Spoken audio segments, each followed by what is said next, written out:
Hello प्यारे बच्चों, तो कैसे आप लोग। आज का हमारा टॉपिक है केमिस्ट्री। आज हम लोग देखने वाले हैं बेसिक से कि केमिस्ट्री क्या होता है, इंपॉर्टेंस क्या है केमिस्ट्री का, और केमिस्ट्री को दो भागों में क्यों बांटा गया है। ठीक है, केमिस्ट्री क्या है इसको जानने से पहले ज्यादा जरूरी है कि केमिस्ट्री क्यों है, इंपॉर्टेंस क्या है केमिस्ट्री का, ये ज्यादा जानना जरूरी है आपके लिए। ठीक है, आपको बता दें कि कलम के नींव से लेकर के वर्ल्ड वॉर के न्यूक्लियर वेपन तक बिना केमिस्ट्री के पॉसिबल नहीं है।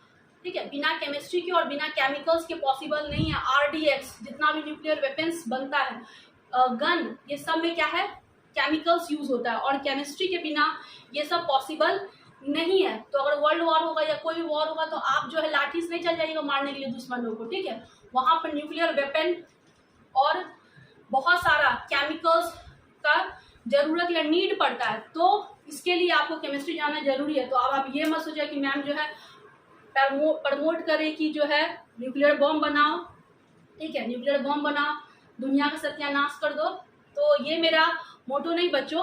आप जो है केमिस्ट्री को या केमिकल्स को एक अच्छे वे में ले सकते हैं। आप मेडिसिनल केमिस्ट्री में भी बहुत ही ज़्यादा यूज होता है केमिकल का। ठीक है, और केमिस्ट्री जो है दुनिया के लिए, दुनिया में जो है एक अच्छे काम के लिए मेडिकल्स में दवाई बनाने में बहुत ज़्यादा यूज होता है केमिस्ट्री का। तो यहाँ पर भी आप जो है अपना योगदान दे सकते हैं। तो इसीलिए केमिस्ट्री सीखना और केमिस्ट्री जानना बहुत ही जरूरी है। ठीक है, कैंसर के ट्रीटमेंट में कोबाल्ट और बहुत सारे रेडियो एक्टिव एलिमेंट्स का जो है यूज होता है। थायराइड को पता करने में, कहाँ पर ट्यूमर है, ठीक है, ट्यूमर का पता करने में केमिस्ट्री और बहुत सारे रेडियो एक्टिव एलिमेंट्स जो है वो बहुत ही वहाँ पर इम्पोर्टेंट रोल प्ले करते हैं।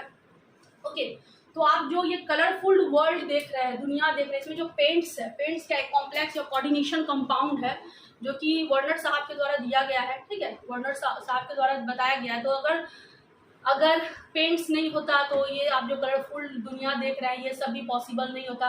ब्लड भी क्या है, ब्लड भी एक आयरन का कॉम्प्लेक्स है। तो आप जो भी चीज़ देख रहे हैं अपने आसपास सराउंडिंग्स में, वो सब क्या है, वो बहुत सारा चीज जो है वहाँ पे केमिस्ट्री है, और जरूरी चीज है केमिस्ट्री, और केमिकल्स वहाँ पे क्या है, बहुत इंपॉर्टेंट रोल प्ले करता है। ठीक है, आपका जो देख रहे हैं आप खाना में, खाना का सड़ने से लेकर के आयरन में जंग लगने तक, यहाँ पर भी क्या हो रहा है, केमिस्ट्री ही हो रहा है। ठीक है, यहाँ पर आयरन क्या हो रहा है, आयरन जो है वो ऑक्सीडाइज हो रहा है, आयरन में जंग लग रहा है, आयरन जो है वो ऑक्सीडाइज हो रहा है। तो आप चारों तरफ से केमिकल्स और केमिस्ट्री से घिरे हुए हैं। तो केमिस्ट्री बहुत ही आपके लाइफ के लिए, हमारे लिए, और किसी भी देश के लिए, ठीक है ना, किसी भी देश को बहुत ही ज़्यादा प्रस्पर बनाने के लिए केमिस्ट्री बहुत ही इम्पोर्टेंट है। ओके, समझ में आ रही बात। तो चलिए आगे हम लोग देखते हैं केमिस्ट्री का जो बेसिक डेफिनेशन है वो आप लोग क्लास 9-10 में पढ़े होंगे। It is all about the analysis of matters. ठीक है, मैटर्स का कंपोजिशन क्या है, मैटर्स का स्ट्रक्चर क्या, प्रॉपर्टीज है, ये क्लास 9 में आप लोग डेफिनेशन पढ़े होंगे। हालांकि थोड़ा सा डेफिनेशन को हम लोग यहाँ पर चेंज करते हैं। जैसा कि अभी आप देख रहे हैं कि केमिस्ट्री सब जगह ही है, तो हम लोग सिर्फ मैटर को नहीं देखेंगे। ठीक है, तो इसको एक अच्छा सा एक ब्रॉड डेफिनेशन बनाने के लिए हम लोग क्या करते हैं, it is all about the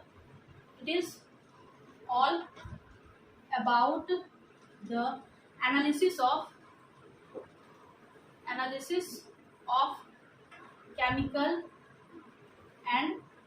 chemical changes।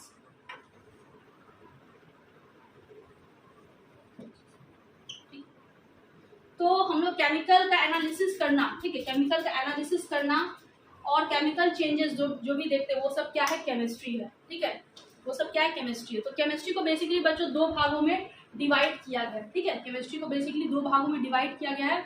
क्या चीज, organic and inorganic chemistry, organic and inorganic chemistry.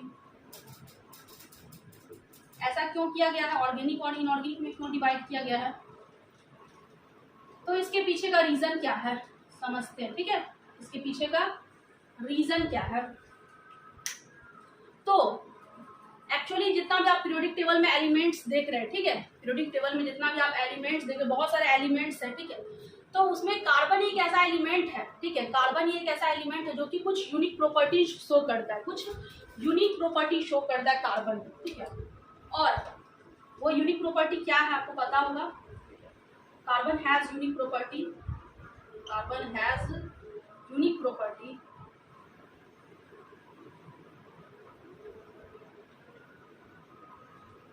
क्या क्या है, तो catenation, self linkage, catenation that is self linkage property, ठीक है, और मल्टीपल बॉन्ड फॉर्मेशन, बहुत सारा बॉन्ड्स, मल्टीपल बॉन्ड फॉर्मेशन कर सकता है कार्बन, अपने आप से जुड़ के एक लंबा चेन या एक लंबा रिंग कार्बन का फॉर्म कर सकता है, कार्बन फॉर्म कर सकता है। तो ये सब जो कुछ खास प्रॉपर्टी है, आइसोमराइजेशन, पॉलीमराइजेशन, जिसके कारण कि कार्बन जो है वो लाखों लाख कंपाउंड जो है वो प्रोड्यूस कर सकता है, ठीक है, कार्बन जो है वो लाखों लाख कंपाउंड प्रोड्यूस कर सकता है। तो लाखों लाख कंपाउंड का केमिकल प्रॉपर्टीज याद रखना, उसका नाम याद रखना, उसका रिएक्शन याद रखना इज वेरी डिफिकल्ट, ठीक है, जो कि बहुत ही डिफिकल्ट है। तो इसलिए जो है कार्बन से रिलेटेड जितना भी चीज है, ठीक है, कार्बन का पूरा स्टडी जो है उसको हम लोग कहाँ पे करते हैं, ऑर्गेनिक में, यानी कार्बन का study of carbon, study of carbon. तो ऑर्गेनिक केमिस्ट्री क्या हो गया, स्टडी ऑफ कार्बन, जिसमें हम लोग क्या क्या स्टडी करेंगे, तो उसके प्रॉपर्टीज को स्टडी करेंगे, उसके रिएक्शंस को स्टडी करेंगे, ठीक है, ओके। तो सारा चीज, उसके स्ट्रक्चर, नोमेनक्लेचर, नाम, सारा चीज जिसमें कि कार्बन से रिलेटेड जो भी चीज होगा वो क्या होगा, ऑर्गेनिक केमिस्ट्री में हम लोग डिस्कस करेंगे, ऑर्गेनिक केमिस्ट्री का पार्ट होगा। और जो भी कार्बन को छोड़ के जितना भी एलिमेंट आप देख रहे हैं, ठीक है, जितना भी एलिमेंट देख रहे हैं वो सब का स्टडी कहाँ पे होगा, इनऑर्गेनिक केमिस्ट्री में होगा। तो क्या होगा, except carbon, except carbon, study of all element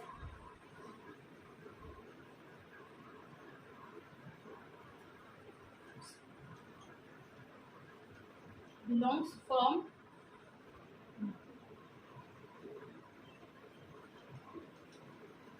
ठीक है। तो कार्बन को जो है बच्चों, कार्बन का जो स्टडी होगा उसको हम लोग क्या कहेंगे, ऑर्गेनिक केमिस्ट्री, ठीक है, organic chemistry, organic compound, okay. और इनऑर्गेनिक केमिस्ट्री में क्या करेंगे, रेदर देन कार्बन, यानी कार्बन को छोड़ के जितना भी एलिमेंट है उसका स्टडी है, उसका प्रॉपर्टीज का स्टडी कहाँ होगा, इनऑर्गेनिक केमिस्ट्री में। क्लियर है, write down.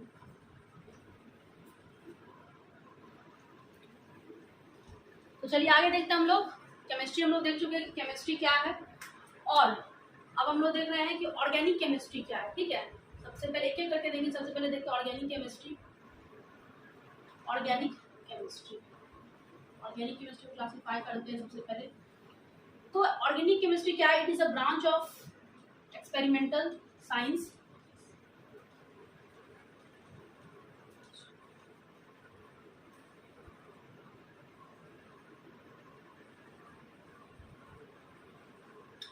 which deals about hydrocarbon and their derivatives। तो हम लोग ऑर्गेनिक केमिस्ट्री में हम लोग कार्बन और हाइड्रोकार्बन और उसके डेरिवेटिव्स का स्टडी करते हैं, ठीक है। ये तो अभी न्यू डेफिनेशन है कि हाइड्रोकार्बन और उसके डेरिवेटिव्स का स्टडी करते हैं। बट आपको बता दें कि ऑर्गेनिक केमिस्ट्री या ऑर्गेनिक कंपाउंड को पहले यानी कि लगभग 1780 में क्या कहा जाता था कि जो भी कंपाउंड, ठीक है, जो भी कंपाउंड प्लांट और एनिमल से मिलता है, ठीक है, उसको हम लोग क्या कहते हैं, ऑर्गेनिक कंपाउंड कहते हैं। ये तो अभी का न्यू डेफिनेशन है, बट पहले ऑर्गेनिक कंपाउंड का डेफिनेशन क्या हुआ करता था, पहले ऑर्गेनिक कंपाउंड उसे कहते थे बच्चों जो भी, ठीक है, जो भी कंपाउंड प्लांट और एनिमल से पाया जाता है, ठीक है, या मिलता है, उसको हम लोग क्या कहते हैं, ऑर्गेनिक कंपाउंड, जो कि दिया गया था, ठीक है ना। वाइटल फोर्स थ्योरी जो है बर्जेलियस साइंटिस्ट का नाम है, स्वीडिश केमिस्ट है बर्जेलियस साहब ने क्या कहा कि ऑर्गेनिक कंपाउंड जो है एक तरह का वाइटल फोर्स उसके अंदर होता है, एक रहस्यमय फोर्स होता है जो कि सिर्फ और सिर्फ ऑर्गेनिक कंपाउंड में होता है, ठीक है। और ये जो ऑर्गेनिक कंपाउंड है ये सिर्फ और सिर्फ प्लांट और एनिमल्स में होता है, ठीक है। तो ये जो वाइटल फोर्स थ्योरी जो है ये बाद में रिजेक्ट कर दिया गया जब फ्रेडरिच वॉलर साहब आए और उन्होंने फर्स्ट टाइम ऑर्गेनिक कंपाउंड को, ठीक है, ऑर्गेनिक कंपाउंड को इनऑर्गेनिक कंपाउंड से बनाया, ठीक है। जब वो फर्स्ट टाइम इनऑर्गेनिक कंपाउंड को बनाए तब ये जो वाइटल फोर्स थ्योरी था वो क्या हो गया, खत्म हो गया कि नहीं, ऑर्गेनिक कंपाउंड जो है वो सिर्फ प्लांट और एनिमल्स से ही मिलेगा, उसी को कहेंगे ऑर्गेनिक कंपाउंड। ये वाला जो थॉट था, ये वाला जो सोच था, वो क्या हो गया, खत्म हो गया। अब जो है ऑर्गेनिक कंपाउंड जो है वो इनऑर्गेनिक कंपाउंड से भी मिल सकता है या मिलता है, ठीक है। तो न्यू जो डेफिनेशन होगा वो क्या होगा ऑर्गेनिक केमिस्ट्री का, it is the study of carbon and hydrocarbon derivatives. Okay, तो यहाँ पर हम लोग देखेंगे ये कि बर्जेलियस साहब के आने के बाद, ठीक है, बर्जेलियस साहब का वाइटल फोर्स थ्योरी रिजेक्ट होने के बाद जो है फ्रेडरिक वॉलर साहब जो है वो इंट्रोड्यूस किए कि इनऑर्गेनिक कंपाउंड एमोनियम साइनेट, ठीक है, एमोनियम साइनेट जो है उन्होंने बनाया, ठीक है। एमोनियम साइनेट से जो है उन्होंने यूरिया का फॉर्मेशन कर दिया, और यूरिया जो है एक ऑर्गेनिक कंपाउंड है जो कि खेत में छिड़का जाता है, ठीक है ना, कीड़ा मकोड़ा को भगाने के लिए। तो इसीलिए जो है ये एक ऑर्गेनिक कंपाउंड है, और ऑर्गेनिक कंपाउंड का आविष्कार जो है इनऑर्गेनिक कंपाउंड से फर्स्ट टाइम, ठीक है, वॉलहर्ट साहब द्वारा किया गया। तो ये जो डेफिनेशन, जो ये जो थॉट था कि नहीं ऑर्गेनिक केमिस्ट्री, ऑर्गेनिक कंपाउंड का मतलब होता है कंपाउंड्स ऐसा जो कि प्लांट और एनिमल से मिले, और वाइटल फोर्स थ्योरी भी क्या हो गया उस टाइम रिजेक्ट हो गया। तो ये एक बहुत बड़ा आप समझ सकते हैं कि बात है, एक बहुत बड़ा इवोल्यूशन है कि केमिस्ट्री जो है ऑर्गेनिक केमिस्ट्री या ऑर्गेनिक कंपाउंड सिर्फ प्लांट और एनिमल से नहीं मिल सकता, ये इनऑर्गेनिक कंपाउंड से भी मिल सकता है। एमोनियम साइनेट जो कि एक इनऑर्गेनिक कंपाउंड है, और इसके बाद बहुत सारा एसीटोन, इसके बाद बहुत सारा ऑर्गेनिक कंपाउंड जो है वो बाद में बनाया गया, ठीक है, इनऑर्गेनिक कंपाउंड से बाद में बनाया गया। तो ये डेफिनेशन बिल्कुल प्रूफ हो गया कि ऑर्गेनिक केमिस्ट्री या ऑर्गेनिक कंपाउंड जो है वो क्या है, कंपाउंड्स ऑफ कार्बन या फिर स्टडी ऑफ कार्बन्स